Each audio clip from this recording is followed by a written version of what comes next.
আউল বাউলের দিন শেষ, ইসলামপন্থীদের বাংলাতে। বাউলের একটা ছোটখাটো জনগোষ্ঠী রয়েছে, তারা এক ভিন্ন মতবাদ, ভিন্ন ইজমে বিশ্বাস করে। সেটা করতেই পারে তারা, তাই বলে মুখ দিয়ে যাতা বলবে?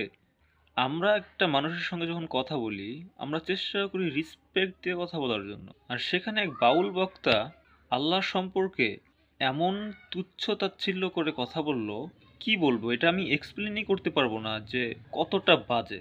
ওরা নাকি আবার সুফিজমের কোনো এক অংশ। এগুলো সুফিজম? ওয়াও, কি অদ্ভুত, তাই না? আরেকটা বিষয় হচ্ছে, সেই বাউল নেতা শুধু যে আল্লাহর বিষয়ে উল্টাপাল্টা তুচ্ছ তাচ্ছিল্য কথা বলছে তাই না, ভুল ইসলামকে ব্যাখ্যা করেছে। আল্লাহ নাকি কোরআনে বলেছে এটা প্রথম সৃষ্টি। আল কোরআনে প্রথম সৃষ্টি কি এই বিষয়ে কোনো কথাই বলা হয়নি। তবে হাদিস থেকে পাওয়া যায় প্রথম সৃষ্টি হচ্ছে কলম। এবং অনেক ইসলামিক গবেষক তারা একটা তালিকা তৈরি করেছে যে প্রথম সৃষ্টি কলম, এর পরের সৃষ্টি লৌহে মাহফুজ, তারপরে সৃষ্টি পানি, তারপরে সৃষ্টি আরশ, তারপরে সৃষ্টি ইউনিভার্স, লাইক দ্যাট। কিন্তু এটা আলেম বা ইসলামিক স্কলারদের একটা তালিকা, এটাও কোনো কোরআন হাদিস থেকে স্পষ্ট প্রমাণ পাওয়া যায় না। আর বাউল পণ্ডিত পণ্ডিতি করতে গিয়া না রিসার্চ করে, না কোনো গবেষণা করে, কোথা থেকে কোন চটি বই পড়ে, সেগুলো পড়ে এসে উল্টাপাল্টা রিয়েকশন মারে, উল্টাপাল্টা বক্তব্য দেয়। আর পাবলিকগুলো সব গাঞ্জাখোর, বসে বসে এগুলা ওয়াও ওয়াও করে।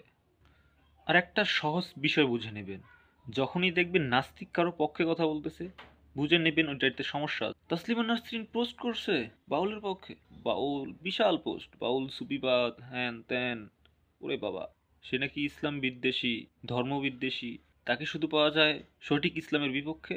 এছাড়া ইসলামের নামে যত ভণ্ড দল আছে সবগুলোর পক্ষে।